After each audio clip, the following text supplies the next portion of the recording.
guys, welcome back to 1999 Mall Crawler. Today is going to be intake port casting part 1. It's going to be multiple parts to this because we've all seen this done, you know, a model of intake port and an exhaust port. You see it on like Hot Rod Magazine, Smokey Yunick books, David Vizard books, all that kind of jazz. It's good. You can measure cross-sectional areas, see obstructions of flow, the shape of it, all that stuff. It's a good representation. And it actually came out way more detailed than I thought it would, to be real honest with you. But I took it a step further, which made more sense in my mind to have both of these. But that's in other videos I'm releasing. So let's get into this. This is the very first step you got to do anyhow. It's very cheap and very easy to do. So I got a parts list down below, materials down below in the comments of the video. So you can just buy all that, probably under like $50 total. So you'll need mixing cups. You'll need silicone 1:1. That's what I used. I used 30A. 30A is the hardness. So they use what they call a shore hardness, and it's 0 to 90, 0A to 90A, if I remember correctly. 90 being the hardest, 0 being the softest. So my buddy actually had some silicone mold resin that he brought that was already hardened, and it was, I don't know what hardness it was, but it was kind of like an eraser and still malleable, but I don't think I'd be able to get it out of the port because I needed it to fold on itself to get down the neck, right? So anyhow, that's what I used, 38, and it worked out pretty good. If you go too soft, I was afraid of it collapsing on itself when I got to the second part, which will make sense later on in the second video. And then you need some release spray.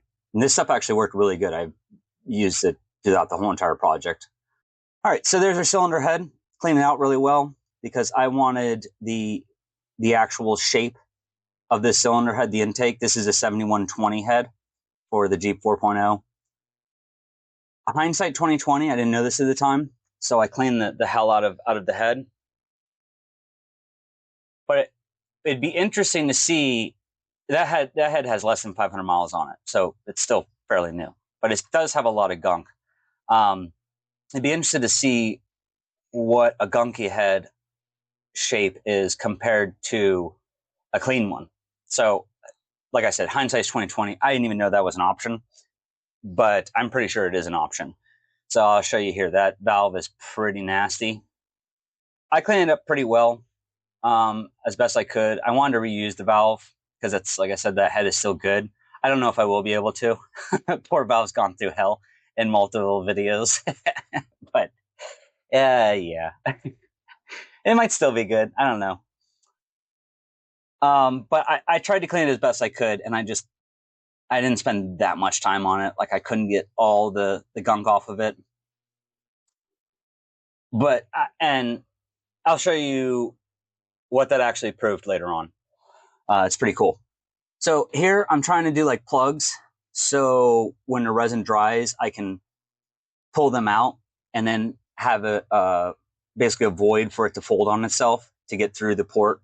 But I abandoned that because they all weighed too much. They would have sunk and touched the head, which means I would have had a gap in my mold. So whatever, I didn't use any of that. So you spray everything, you get it all clean, spray it all down with that release really well. You can spray multiple times. It doesn't really, I don't think it hurts anything. And one part of part A and one part of part B.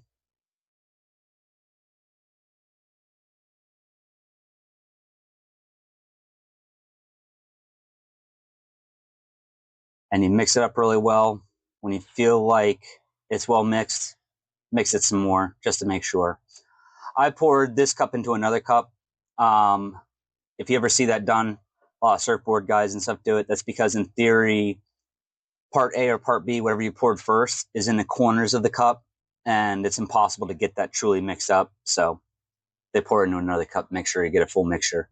I used a chip brush, did a light coat on the inside, just to make sure I got the walls done so that I didn't have any air bubbles.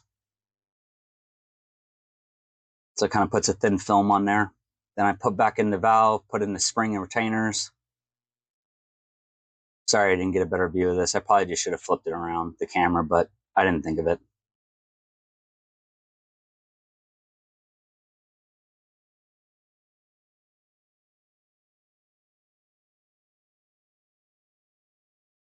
and it leaks all over my cylinder head. But that actually, because the cylinder head got sprayed, well, it has a lot of oil and gunk anyhow, even though it got cleaned up. But because I sprayed that stuff in the release, it actually like basically peeled right off. So I put the cylinder head even.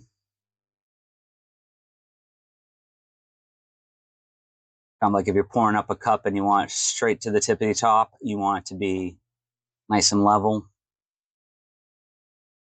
So there you go, pour it in with the valve and everything in there, and right up to the top.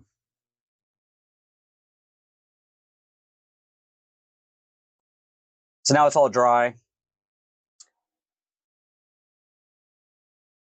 And I didn't know how to get it out. When it's in there, the valve came out just fine because of the release spray. Like super easy. It took me more time to get the spring retainer off than it did to get the valve off.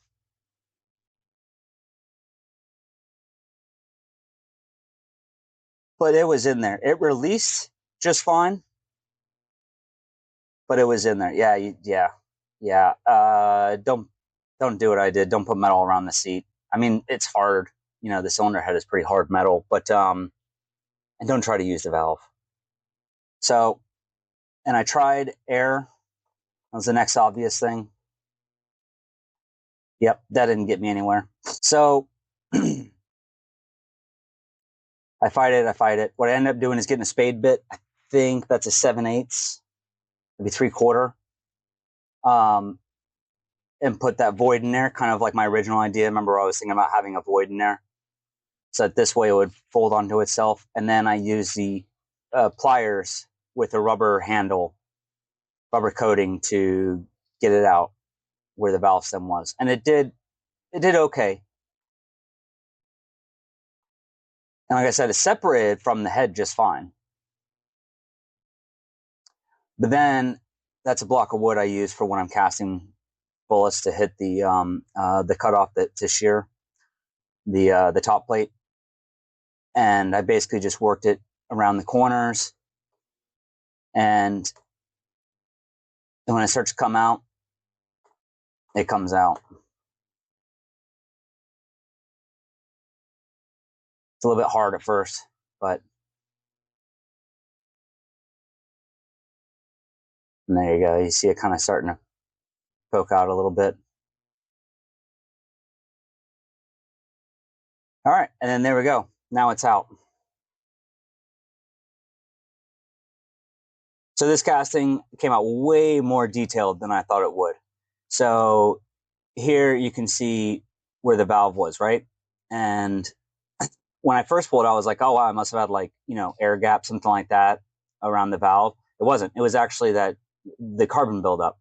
Like it matched it perfectly, which is insane to me. And it was so good, in fact, that there was a print on the top. Like it had it was a circle with a bunch of lines. I don't know what it is. I don't know. Mark of the beast. I have no idea. And I kept looking in the head and I was like, bro, what is that? I did not see it. Well, it was so fine that without the light hitting it just correctly to cause the shadows, you wouldn't even see it. Like I couldn't feel it or anything. That's how exact this port or this mold came out of this port, which is pretty gnarly, man. So there you go. That's how you get that. Pretty cool looking. You can see like the casting marks and everything from the intake port. And then, I don't know. I mean, it's cool to see, but like I said, there's a lot of it's good to have. It's good for measurement, stuff like that. I'll be real honest with you, I haven't really delved that much into it. Right now, I'm not really looking at like basically porting cylinder heads. Just not my game right now. I'm not saying I won't do it in the future. I mean, I'm doing all this, but I was actually more so. I'm doing this for an idea I have on an intake. Yeah. I know, and I'm still in the induction. My TISM is kicking on induction.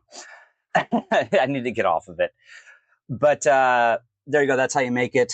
And I'm going to take it one step further and now be in the next vid, which is pretty. The next vid's like pretty cool in my opinion. I've never seen it done before. So hopefully you tune in for that. Tune in. There you go. Hit the like, subscribe, all that jazz. Comment. If you want to see how you take the valve springs off with the retainers, I'm not the best at it, but I can do a short video on how to do it. And then the next one will be coming up, and I think you guys will really like that. It's like modern artwork. So I'll see you guys on the next one. Thanks, man. Bye.